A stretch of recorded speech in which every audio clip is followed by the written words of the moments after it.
Everything bass, we are back. It is Maurice. I'm in Los Angeles. So, what would the bass player today advise the Maurice, the bass player that bought that first bass that you saw a couple weeks ago? The two things I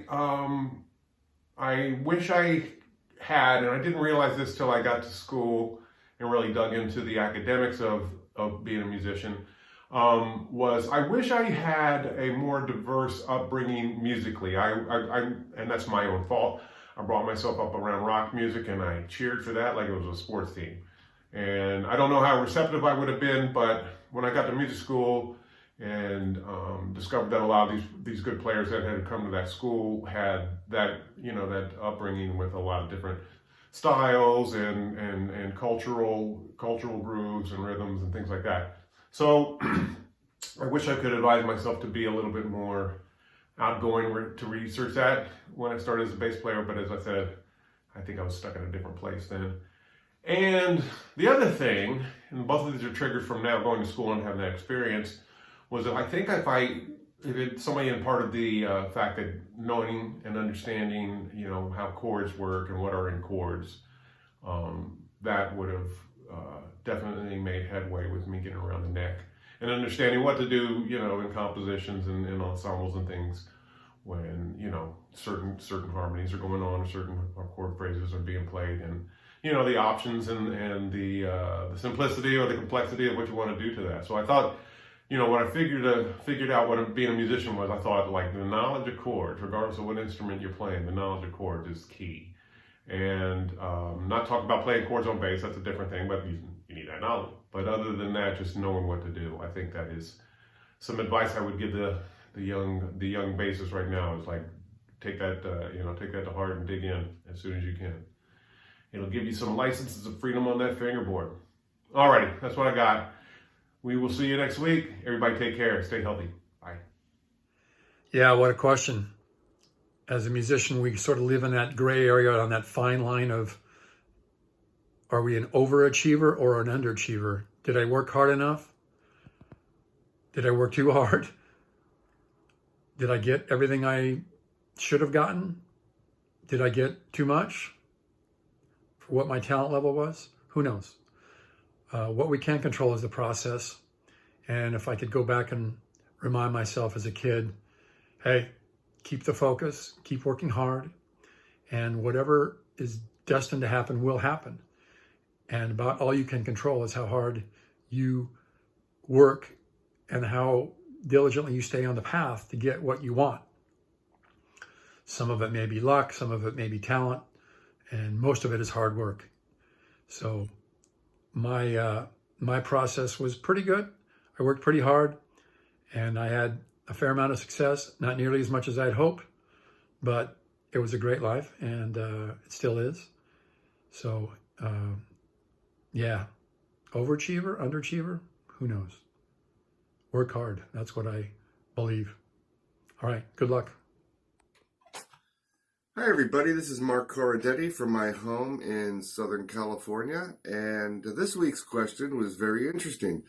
What kind of advice would you give yourself if you could look back and see yourself with your first bass and, when you first started to play? And I think if I was going back and teaching myself, I would tell myself to slow down, learn basics, go back to the basics, get a good sound.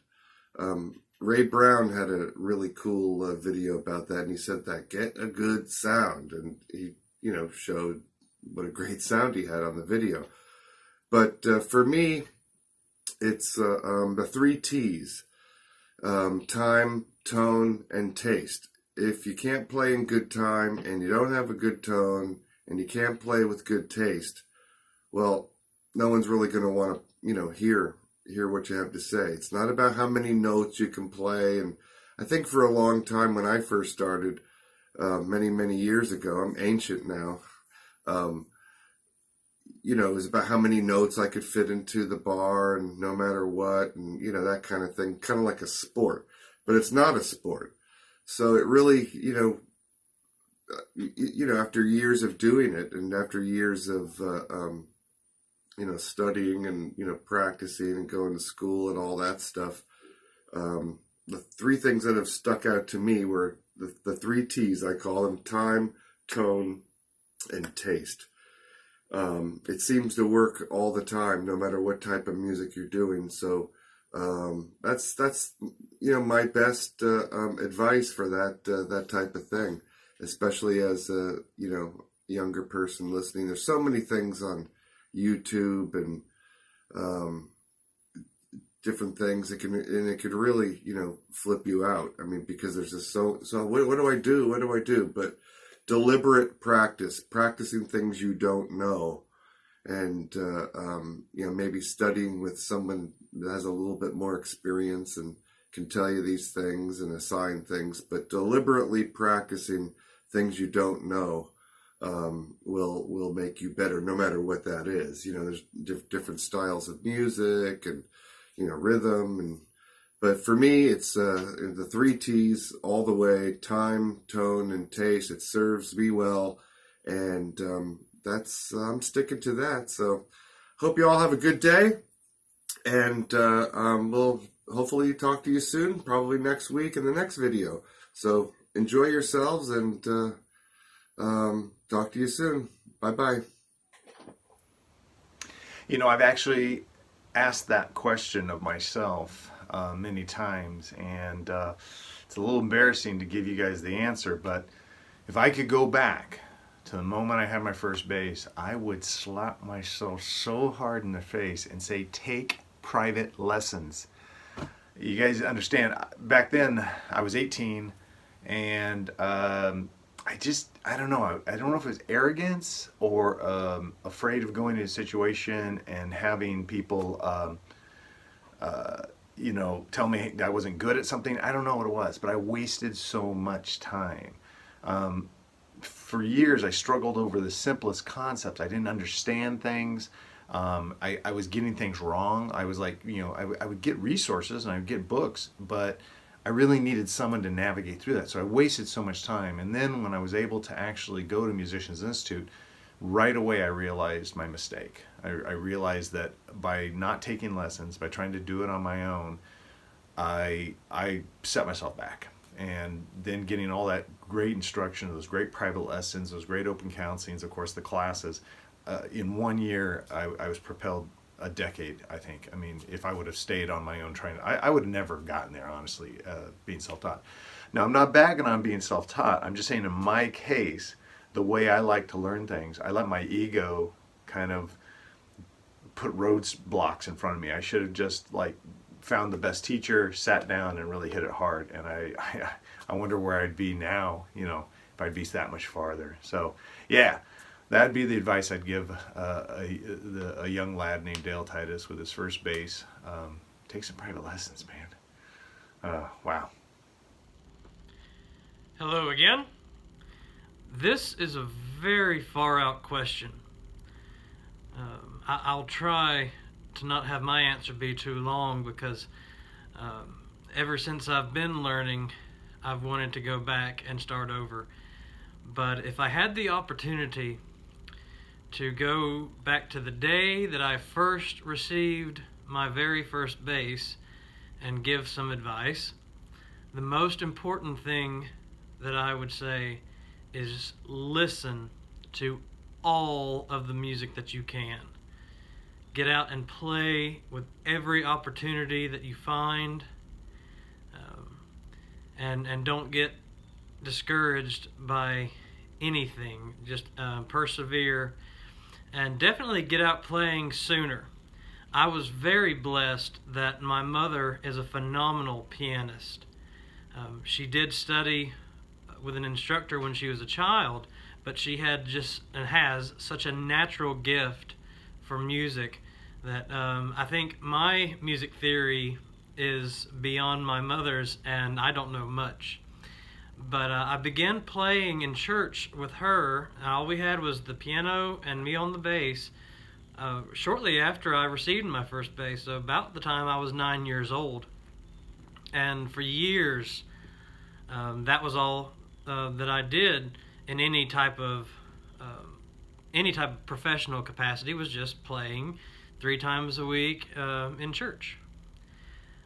I didn't begin to go out and actively jam and start looking for gigs until 2014.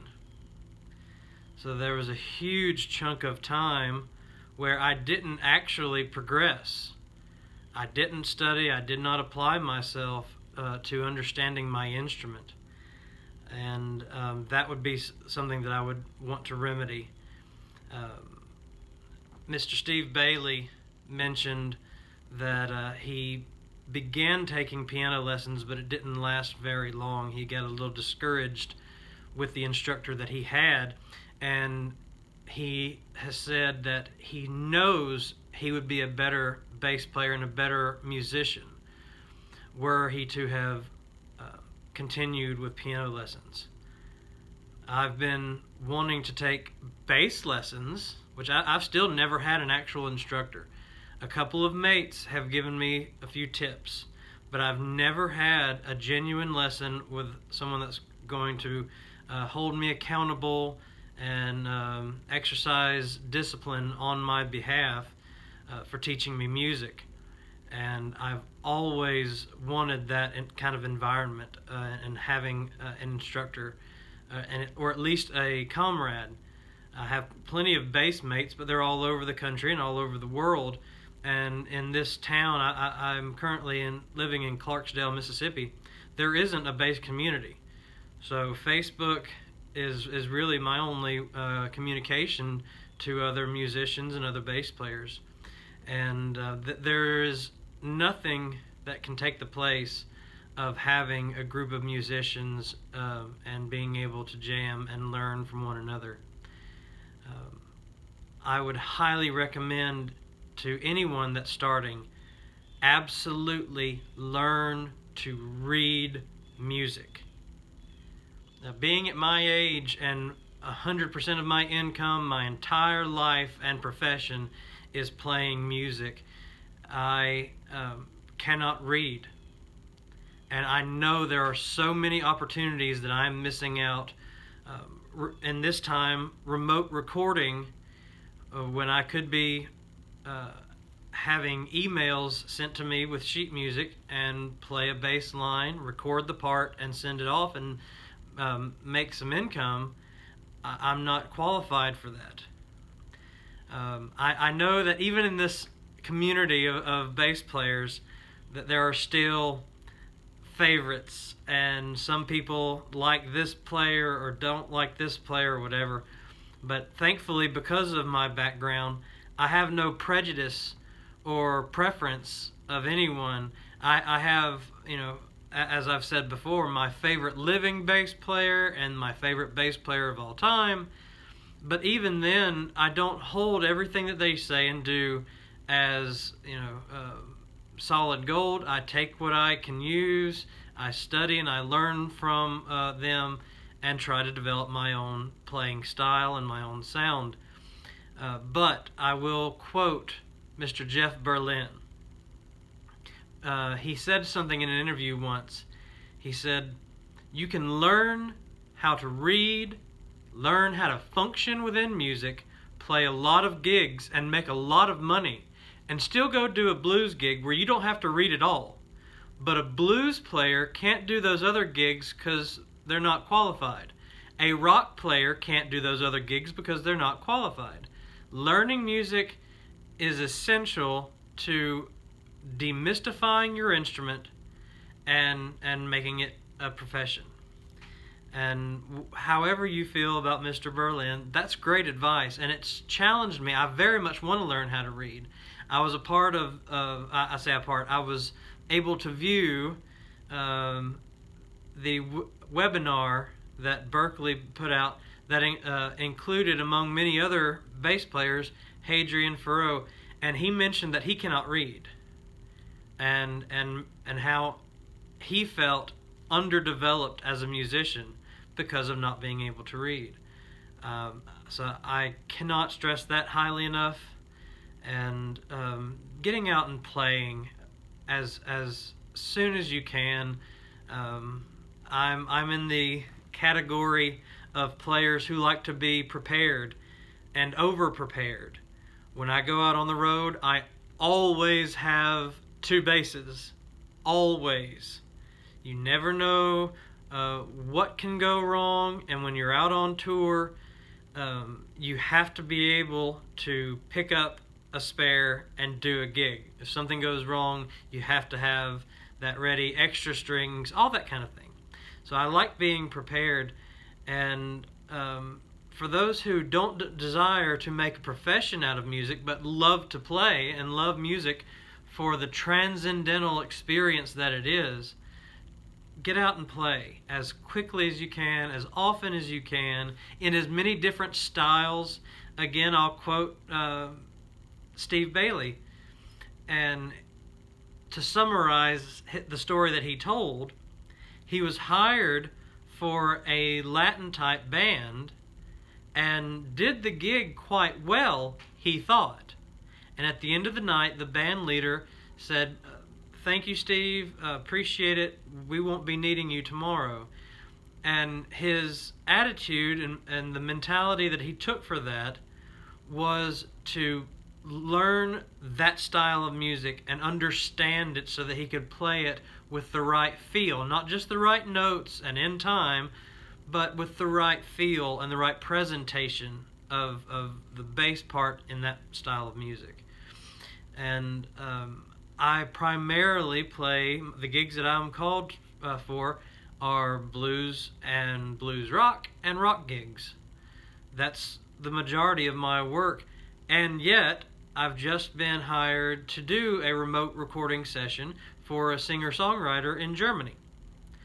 And it's a style that I've never played live, and I've certainly never recorded it, but I'm being encouraged to design bass parts for the music that's already recorded, and to create a foundation and put my own personality into the bass part. And that's a lot of fun. It's challenging and very enjoyable. And so for anyone starting out, and if I could go back and tell myself the day that I got my first bass, learn everything that you can, listen to every style that there is, appreciate music for the absolute mystical quality that it has, and play every chance you get, and as often as you possibly can, with as many different people, and be open to developing who you are as a musician, as an instrumentalist, despite what that instrument may be. The people who are my favorite living bass player is Mr. Stu Ham. I've told that story before. He is someone that I will always respect because he changed my life in how I view my instrument. And my favorite bass player of all time is Mr. John Entwistle. And I don't want to copy either of them. I don't want to sound like Stu, and I don't want to sound like John. I want to develop my own hands, my playing style, my sound, to be individual. I've heard players who really respect their heroes, and they say, "I'm going to be the next Joe Satriani," or "I'm going to be the next Chick Corea." I have no desire to be the next Stu Ham or the next John Entwistle. I want to be the first Seth Hill and be the best bass player that I can be. And that's my advice to anyone and everyone who's starting out on this wonderful world of playing music. Thank you guys so very much. I'm so eager to hear the stories that the rest of my compatriots on this little panel have. I know my story, and I want to hear everyone else's. So this has been so much of a joy and a pleasure to take part in these Q&As, and I look forward to next week.